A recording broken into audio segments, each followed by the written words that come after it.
They bullied me at school. Didn't know my family owns the place. I transferred to a new private school in the middle of 10th grade. New city, new faces, and the suffocating tension of being the outsider. I'd done this routine before. New locker, new hallways, new version of myself, but something about this move felt heavier, like I was carrying more than just a backpack. Maybe it was because I was tired of starting over, tired of pretending I didn't care what people thought. This time, I didn't want to make waves. I didn't want attention. I wanted to blend in so thoroughly I became invisible. So, I kept things simple. No flashy outfits, no brand names, no drawing attention in class. I spoke only when called on, smiled politely when someone glanced my way, and ate lunch alone on purpose. I made one quiet decision. I wouldn't let them know my last name. I wasn't ashamed of it, but I knew what it came with. My family name carried weight, whether I wanted it to or not. You see, my grandfather is a respected businessman and philanthropist back in our city. Not some over-the-top billionaire, but the kind of man who makes quiet moves with loud impact. He's the reason this school even exists. He funded its construction, designed its scholarship system, and helped choose its first principal. My parents, too, serve on the board of directors, but we never bragged about it. That's not how I was raised. In my family, power comes with responsibility. I was taught that privilege doesn't give you a free pass to look down on anyone. My parents always said, "Let your values speak louder than your name," and I tried to live by that. Still, part of me sometimes wondered what it would be like to use that power, to walk into a room and make people see me. But I pushed that thought away. I wanted friends who liked me for me. I wanted peace, quiet, normalcy. But peace doesn't last long in high school, not when you're different, not when you don't play the social game. The students didn't know anything about my family.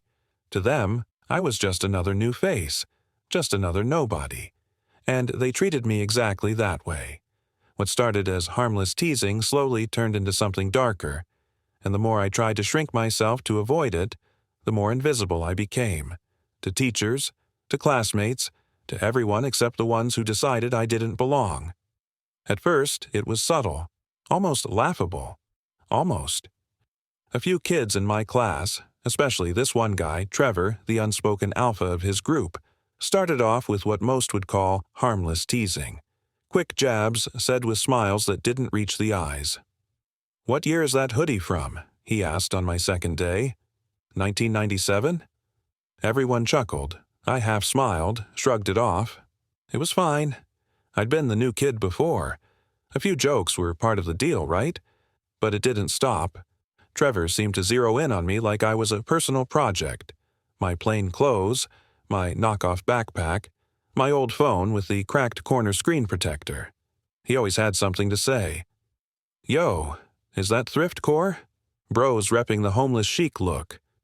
His friends, Cody, Jackson, and Miles, laughed on cue, like background actors in a sitcom that only they found funny.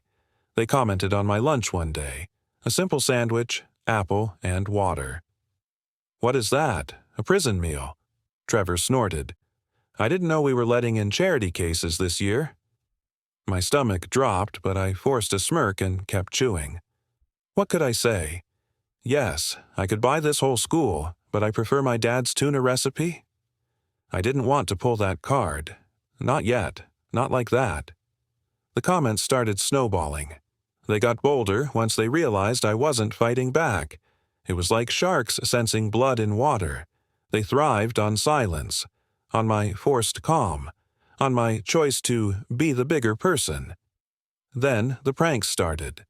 One day, I opened my locker and a small cup of water poured down on my head from above. I stood there, soaked and speechless, my history notes destroyed. The laughter from around the corner was unmistakable. Trevor, Cody. I could even hear Miles say, "Bro, he didn't even get mad. What a loser."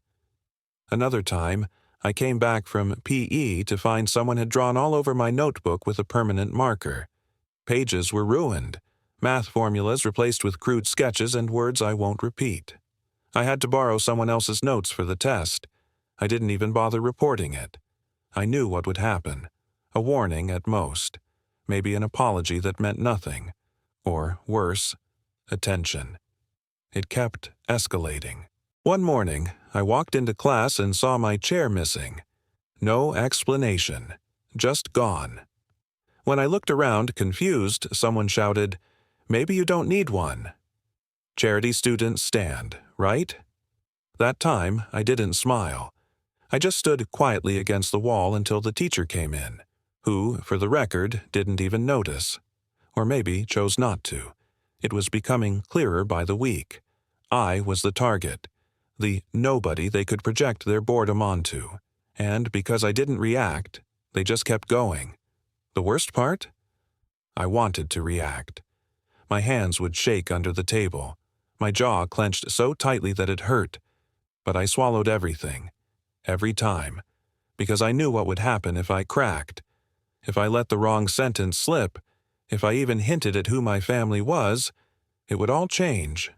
Suddenly, I wouldn't be the victim. I'd be the rich brat who couldn't take a joke, the one who used his daddy to fix his problems. And that wasn't me.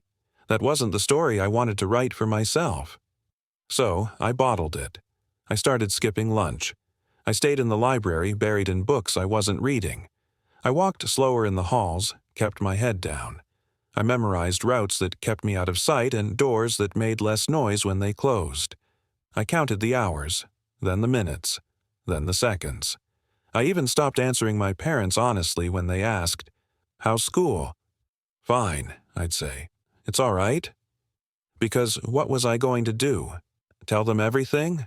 Tell them their only child, who could have walked into any elite school in the country, was getting laughed out of the classroom by boys who didn't even know who they were messing with? And deep down, I didn't want them to fight my battles. I wanted to win my way. But the bullying kept coming. I remember one day too clearly. It was raining. The halls were wet and packed with students. I was walking carefully, trying not to slip. Out of nowhere, someone shoved me hard from behind. My books scattered across the slick tiles. I went down on one knee. Laughter erupted behind me. I didn't even have to turn around to know who it was. Trevor strolled past, smirking. "Careful, bro. Looks like you tripped on your self-esteem." I knelt there for a moment, just staring at the floor. Not because I couldn't get up, but because I didn't want to. Because that moment, that pause, that silence, felt like rock bottom. That's when I realized something had to change. Because this wasn't just about jokes anymore. It wasn't teasing. It wasn't harmless. It was targeted, calculated humiliation. My parents noticed something was off. They weren't clueless. At dinner, my mom would glance up from her plate and study me with that look, the one that meant she knew more than I was letting on. My dad would occasionally ask how school was going, his voice light but his eyes sharp. I gave the same answers every time. "It's fine. All good. Just tired." They didn't push. Not yet. I think part of them trusted that I'd tell them if it really got bad. And I would have, if I'd felt like I had to. But I didn't want to run to them. Not because I was ashamed, but because I knew what would happen. My mom would schedule a meeting with the headmaster. My dad would fire off an email to the board. The bullies would get called in. Teachers would be reminded of their responsibilities. The school would react. And just like that, the attention I'd worked so hard to avoid would be dumped on me like a spotlight. I didn't want a scene. I didn't want pity. I didn't want justice served on a silver platter by people more powerful than the ones who hurt me. I wanted to take control on my own terms. So instead of complaining, I observed. If they wanted to make me invisible, I'd use that invisibility as a weapon. I started watching Trevor and his group like it was a science experiment. Who they talked to, where they hung out, which teachers they manipulated, and which ones they avoided. I learned their patterns, what time Trevor always cut class on Fridays, the names of the kids they liked to mess with, even the secret spots they met during breaks to vape and talk trash about people they thought were beneath them. They bragged too loudly when they felt safe. I listened one day as they gloated about how untouchable they were. "My dad basically owns half the gym wing," Jackson said once, laughing. "What's the school gonna do? Suspend me?" Trevor followed up with, "Bro, we are the rules. Ask Coach. He let me skip detention 'cause my mom gave him box seats to the Lakers game." They were arrogant, cocky, reckless. They thought their money gave them power. And it did, almost. But what they didn't know was, my family built the foundation they were standing on. My grandfather had invested in this school when it was nothing but a dusty blueprint. My mother had written several of the policies they thought they were above. My father had personally interviewed the current principal. Our family name wasn't printed on banners, but it was printed on every plaque hidden in the admin offices, on donation checks, on brick walls signed, "In gratitude to our founders." They lived like kings on a chessboard my family helped design, and I had stayed silent long enough. So I started collecting every piece of evidence, quietly, calmly, like I was building a case, and in a way, I was. I snapped pictures of my locker vandalized with Sharpie. I recorded short clips on my phone, Trevor shoving a freshman into a locker while laughing, Jackson cussing out a substitute under his breath, Cody starting a food fight and blaming a scholarship kid. I took screenshots of anonymous group chats that someone had sneakily added me to, messages full of name-calling, classist slurs, and bullying. I cataloged everything: date, time, context. It wasn't revenge. Not yet. It was insurance. For the moment, they finally pushed too far. For the moment, they made the mistake of thinking I was powerless. The more I observed, the less angry I became. I think that's what surprised me most.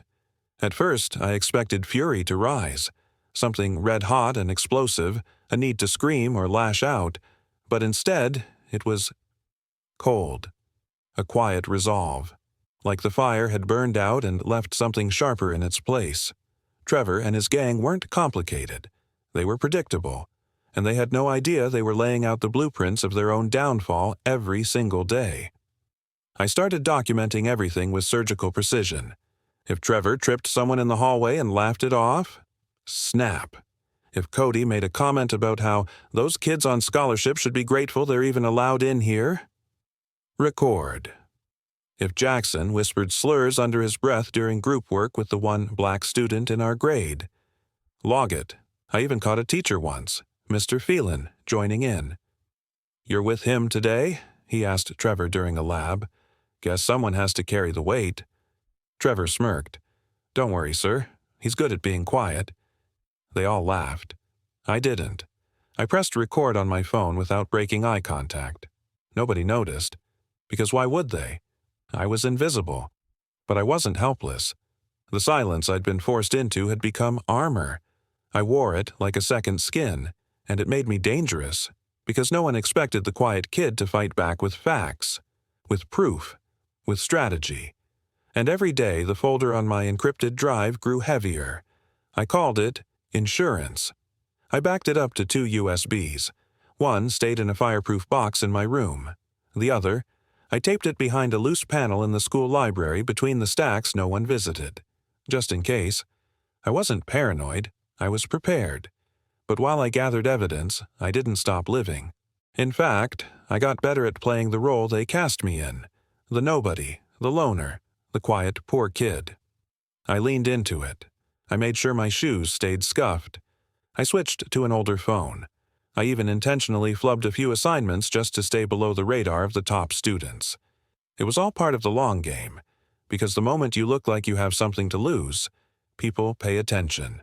So I gave them nothing to see, until I had everything I needed. I remember the exact moment I knew the storm was coming. It was a Thursday. Rain tapped against the windows. The air smelled like wet notebooks and cafeteria spaghetti. I was walking down the hallway with my earbuds in.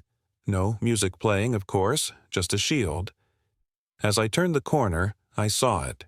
Trevor had pinned a kid against a locker. A younger one, maybe 8th grade. Glasses crooked, backpack open, papers spilled across the floor. Trevor was laughing in his face, calling him names, mocking his stutter. The kid's lip quivered, but he wasn't crying. Not yet.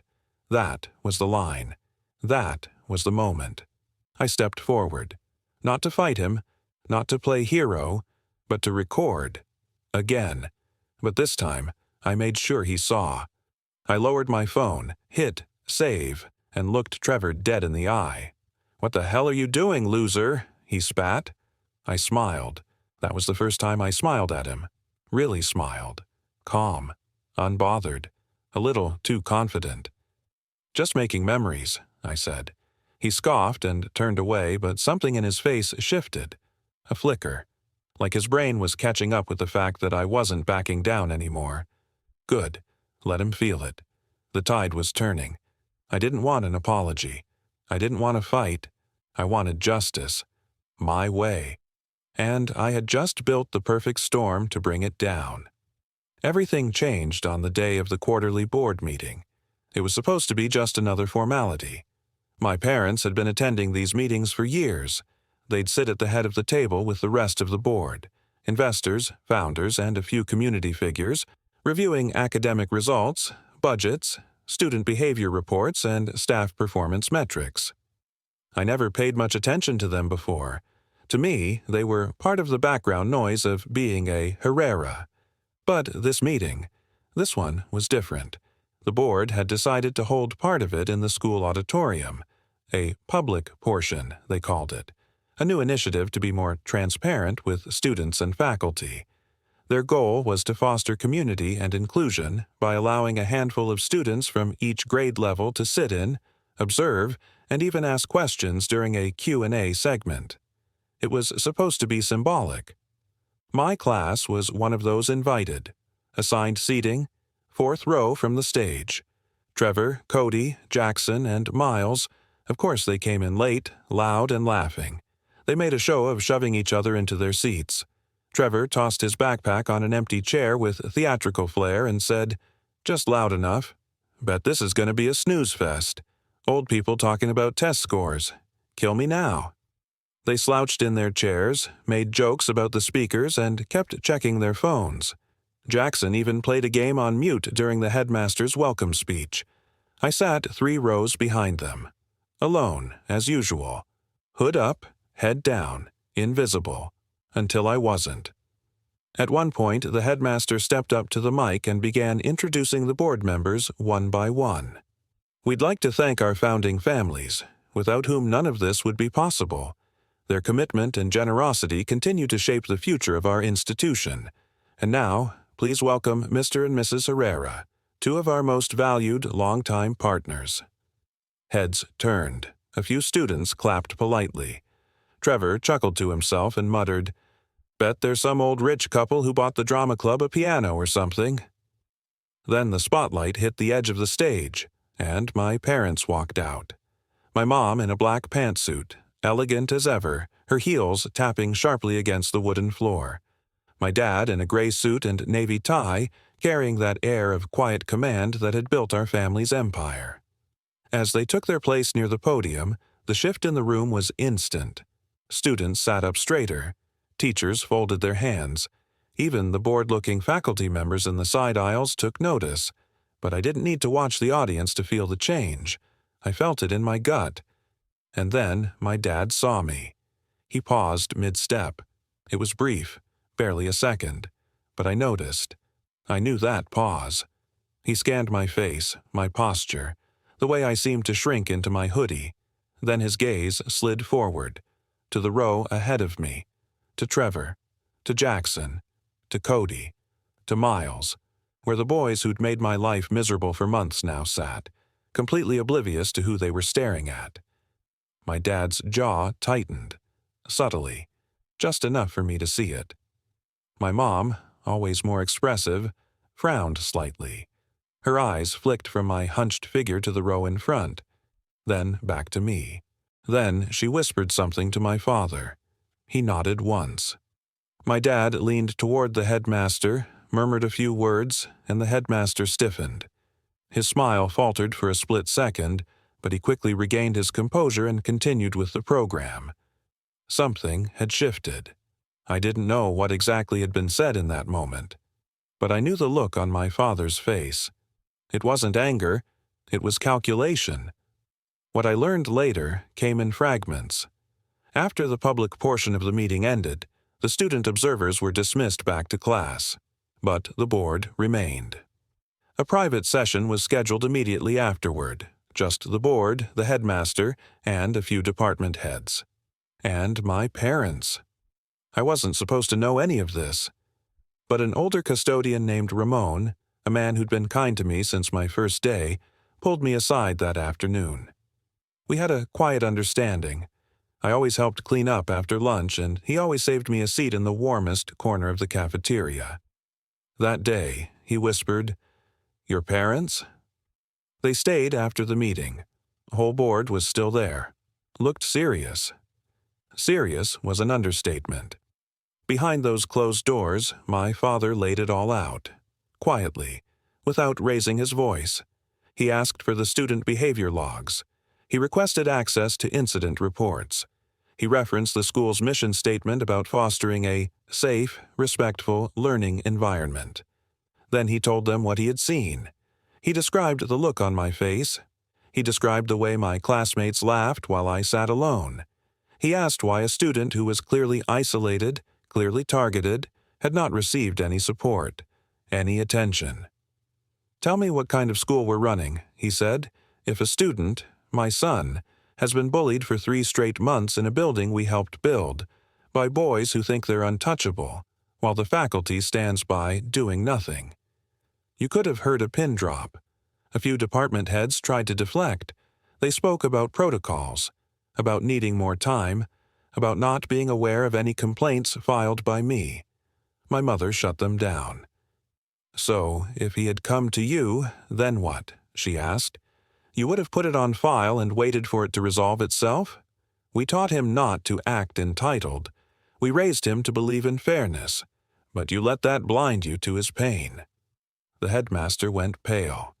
"We had no idea he was your son," someone said. "And that's exactly the problem," my father replied. "You only start caring when a name has weight." He didn't threaten lawsuits. He didn't shout. He simply handed them a list of names, students, teachers, staff, the ones who enabled it, the ones who stood by. "You have 48 hours to start fixing this," he said, "because if you don't, I will." And with that, he stood up. My mother followed. They left the room without another word. The next morning, a school-wide announcement said that all faculty meetings were postponed. Several teachers were unavailable for class. A few upper-grade students were pulled out of lectures without explanation. A special committee had been formed. An internal review was underway. Emails were sent. Confidential surveys were distributed. Whispers spread like wildfire. Students whispered in hushed tones between classes. People speculated in group chats. Rumors swirled that someone big had complained to the board. Some thought it was a scandal. Others guessed a financial shakeup, but none of them guessed the truth. Trevor and his crew were caught off guard. They were summoned to the administrative office one by one. What they thought would be a slap on the wrist turned into a full-blown investigation. Their phones were checked after multiple students, encouraged by the sudden wave of accountability, came forward with screenshots, videos, and voice recordings. But the most surprising part? It wasn't me who turned them in. It was other students. Some who had been bullied themselves. Others who had just watched and said nothing. A few who had tried to help me quietly over the weeks, handing me notes, offering small kindnesses. When they saw my parents on that stage, when they realized who I was, they finally felt safe to speak up. They reported everything. I didn't need to show the screenshots.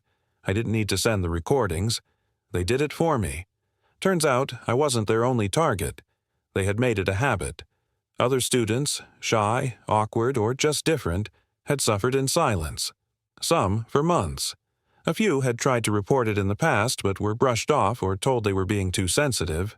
But now the tide had shifted. The evidence was overwhelming. Group chats filled with cruel jokes, edited photos, secret recordings made during class, physical intimidation caught on hallway cameras. It painted a picture of systematic bullying, a culture of cruelty that thrived because no one had dared to stop it. 3 of the bullies were suspended for weeks. One, the ringleader in the most severe incidents, was expelled effective immediately. His family was notified by formal letter and escorted out when they showed up the next morning to demand answers. But it didn't stop there. One teacher, Mr. Renner, who had blatantly ignored multiple student complaints, was asked to resign. It was framed as a personal decision, but everyone knew the truth. Another teacher received a formal reprimand in their personnel file for negligence. A counselor who failed to follow up on reports was reassigned and placed under review. Parents of the bullies? Furious. They came storming into the school office, screaming at the staff. Some threw around threats. Others insisted it was all a misunderstanding. And a few, dripping with entitlement, yelled about how much money they had donated to the school over the years. That's when they were politely reminded of a few things. That donations don't override student safety policies. That the school's code of conduct applied to all students. That favoritism, intimidation, and threats would not be tolerated. And, most importantly, they were reminded of the charter, the official guiding document of the school, signed and instituted at its founding. A charter signed by my grandfather. One line from it was quoted back to them by the headmaster himself. No contribution, monetary or otherwise, shall supersede the dignity, safety, and welfare of a student. Needless to say, they were stunned. Some withdrew their children out of anger. Others tried to backpedal, suddenly urging their kids to apologize. But the damage was done. The message was clear. No one is above accountability. And me?